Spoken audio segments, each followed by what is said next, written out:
The most unlikely heroes have a tendency to shape history.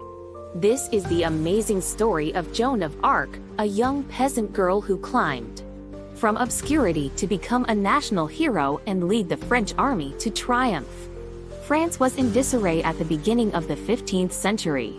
Desperation was the result of the region being devastated by the Hundred Years' War with England.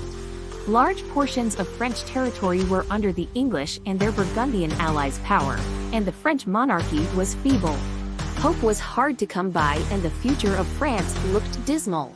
Let me introduce Joan of Arc, a teenage girl from Dami, a little village.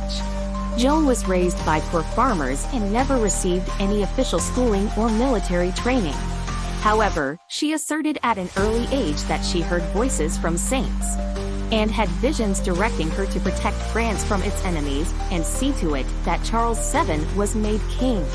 Despite her poor station in society and the restrictions that were imposed on women at the time, Joan was moved to act by these messages from God. Joan was unwavering in her resolve. She managed to get an escort to Charles V's court from the commander of the local army. She introduced herself and persuaded the Dauphin of her heavenly mission there. Charles, somewhat skeptical but not giving up, handed her a small army, a horse, and a set of armor, with a banner containing the names of Jesus and Mary in its grasp. This improbable leader dressed in white armor was about to alter the path of history. At first, the disoriented and dejected French army was hesitant to pursue this peasant girl. However, the warriors were soon inspired by Joan's unwavering confidence, faith, and devotion. The most famous of her many miraculous wins was at the Siege of Orleans. She was dubbed the Maid of Orleans because the French army, under her leadership, broke the siege in just 9 days, a pivotal moment in the conflict. As Joan, who was only a teenager, led charge after charge and provided her soldiers with hope, the strain was palpable. Her strategic intelligence, without any official training, was nothing short of remarkable, and her gallantry was beyond reproach. Her very existence seemed to be proof of divine intervention, making her appear unbeatable. Following the triumph at Orleans, Joan's stature increased.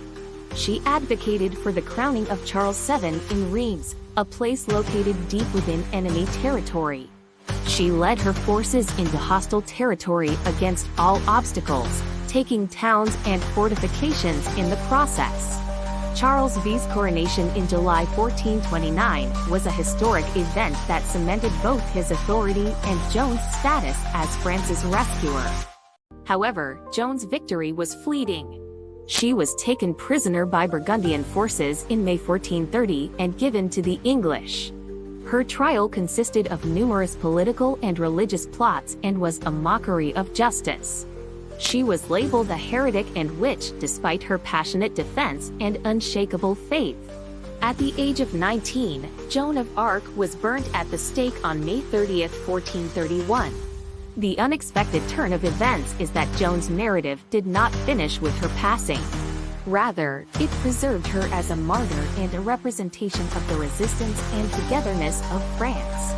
Her name and legacy were restored 25 years after her execution when a retrial found her innocent. With her legend surviving the ages, Joan of Arc was declared a saint by the Catholic Church in 1920. The life of Joan of Arc is proof of the strength of belief and the remarkable influence one person can have on the world. Joan's journey from a peasant girl in a far-off town to the commander of armies and a national symbol never fails to enthrall and inspire us, serving as a constant reminder that true heroism knows no borders and can appear from the most unlikely places.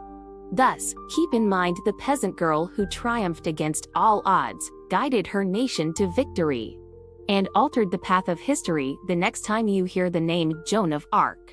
Her story serves as a testament to bravery, hope, and the resiliency of the human spirit.